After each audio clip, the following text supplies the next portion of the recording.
The following is an excerpt from the book Experiences of Thought by Anthony Kahn, available now on Amazon.com and Kindle. Outside the box, Under Hypnosis.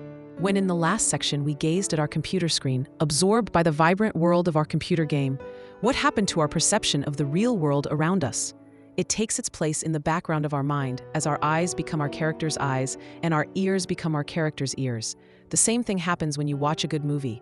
Your world becomes the world that your senses are primarily occupied with. What's more, though you may be lacking sensory inputs in your virtual world, your imagination has an extraordinary capacity to fill in the blanks. When we read an engaging book, for instance, where the author is adept at describing the atmosphere in which events are taking place, we are merely told what our senses perceive, and that is enough. We can draw on our past experiences and reconstruct the described world within our mind.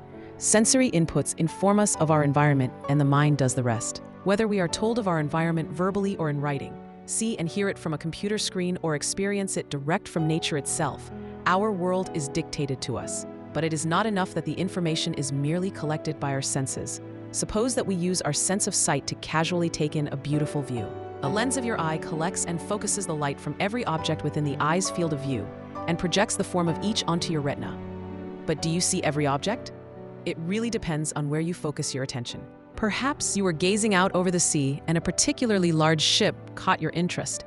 But did you notice what color that buoy was that was floating in the foreground? Did you even see it at all? Its image was definitely part of the scene that was projected onto your retina. The world as we perceive it is not the same as the images and sounds recorded to memory, pixel by pixel and byte by byte inside your digital camera.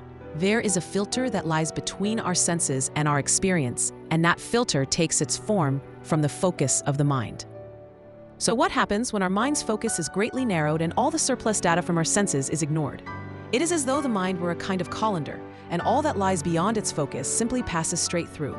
Depending on our situation, we can enter a state of such heightened focus that things of which we would normally be mindful simply vanish from our awareness. We can enter a state of hypnosis, short for neurohypnosis, literally sleep of the nerves, where the mind is extremely malleable and suggestible and our normal rational incredulity is switched off. In this state, our world is very much scripted by external influence. Have you ever noticed the way influential and charismatic speakers structure their speeches? There is very often a pattern and rhythm to their rhetoric, with a statement central to their message that is stated over and over again at predictable times. Have you ever watched a hypnotist in action, gaining your trust, putting you at ease, and clicking their pen at purposeful moments within their spiel? Both are effectively doing the same thing. Though the former may not necessarily be mindful of the fact, they are giving your mind a pattern to follow. They are preparing your mind to follow the tracks that they are about to lay down for it. A person in a strong state of hypnosis can do remarkable things. They can perform actions they would never normally dream of and perceive the world completely differently from the way in which their senses would normally lead them to experience it. People have even been able to utilize self-hypnosis in lieu of anesthesia for pain management. In a nutshell, your world becomes whatever you are informed it to be. If you are told that you are the world's greatest singer, then that is what you are within your own mind. If you are told that you feel no pain, then you feel no pain. But is hypnosis really just a fantasy-based state of existence that we can turn on and off with a swinging pendulum? Perhaps it is a more diverse phenomenon than we often credit it to be. In a study undertaken by Avi Mendelsohn and his associates at the Weizmann Institute in Israel, post-hypnotic amnesia, PHA, was successfully induced via hypnotic suggestion in half of the study's participants, and their brain activity was subsequently monitored using functional magnetic resonance imaging. In comparison to the study participants who did not experience PHA, those who did exhibited a clear reduction in brain activity in the relevant areas until the hypnotic suggestion was canceled and ordinary brain function resumed. Brain function was subordinate to external suggestion and contrary to the usual materialist view of the brain producing awareness. Its activity was being dictated by external conscious influence. Is this an example of the brain merely functioning in accordance with the mind of another rather than its designated driver? Could the brain be no more than a material facilitating receiver of thought as opposed to a generator of thought? Moreover, is the brain and its associated activity simply a manifestation of our own thought and possibly even the thoughts of others? Such a hypothesis would still be consistent with our observations of the effects of brain damage. If the receiver were to be damaged by external forces, then it is reasonable that the mind would not manifest correctly in our material reality. even though its absolute form is uncompromised.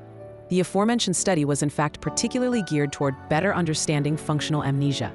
And although this affliction is usually acquired via non-physical trauma, it is the result of external forces nonetheless. In any case, regardless of how we choose to model the mind-brain relationship, hypnotic suggestion is clearly a powerful force and apparently transcends from the mental to the physical, at least in some cases. Returning to our earlier discussion, what exactly is the difference between the world we enter when we read a book or watch a movie, and that which is the product of conventional hypnosis? In either case, we enter a virtual world, but it's only in the latter case that we really believe our new world to be reality. There is something about the world that is created by the hypnotist that is markedly different, and that something is credibility. The whole purpose of the ritual that initiates a state of hypnosis is to reconfigure the mind into a childlike state, wherein our usual judgment and rationality goes to sleep, and we are unquestioningly open to the ideas that we are given. But we can actually achieve the same state through other means, as long as we can foster a genuine belief in the validity of an idea.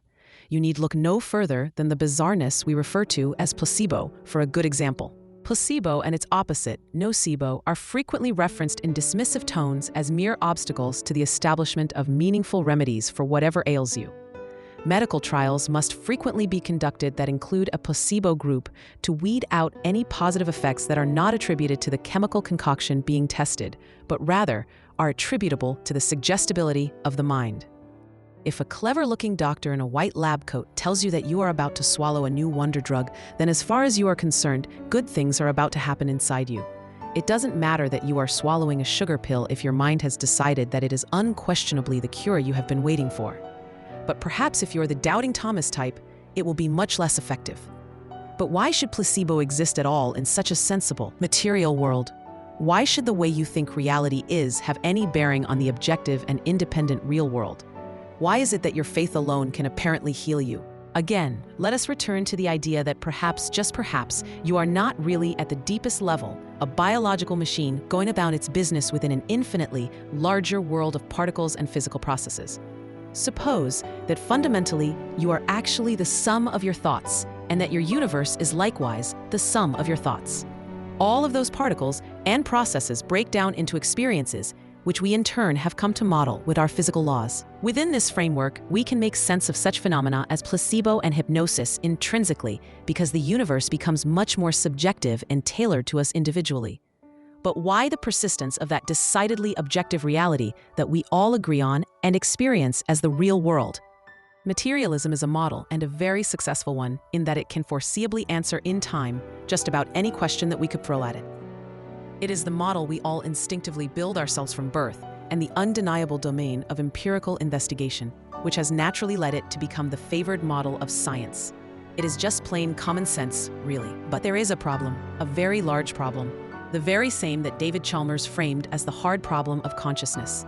Ardent supporters of materialist atheism such as Richard Dawkins and Sean Carroll will inevitably put the problem of consciousness in the too hard for now basket, implicitly assuming that a materialist brand of philosophy will eventually render it a surmountable obstacle rather than an impasse. Some philosophers, such as Daniel Dennett, even go so far as to label consciousness as an illusion.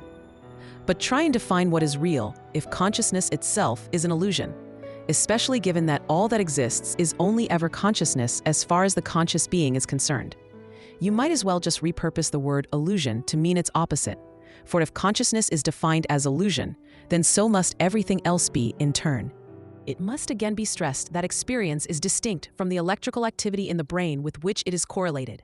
A book is not, insofar as its physical form, the same thing as the story that it tells.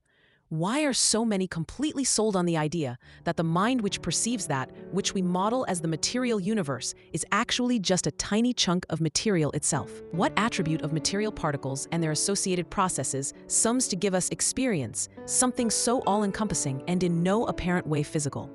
It is a very large leap that is accepted too readily and with insufficient justification. Idealism, the philosophical position that interprets the universe in terms of our perception of it, is not just a nice idea designed to put us back at the center of all things.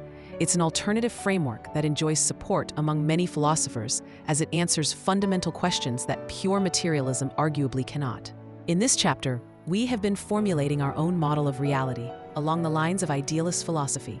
But note that the physical universe, defined so well by materialism, exists inside and is subordinate to our idealist container.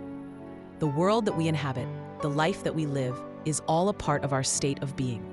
The body itself exists within the container of the mind.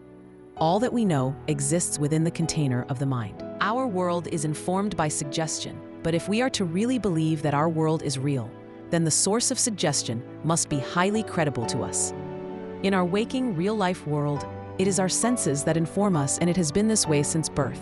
They are the ultimate source of truth, and we trust them implicitly. But are we not just in another state of hypnosis? Only this time, our hypnotist is the real world, the outside world, nature itself. But what is the outside world if everything exists within us?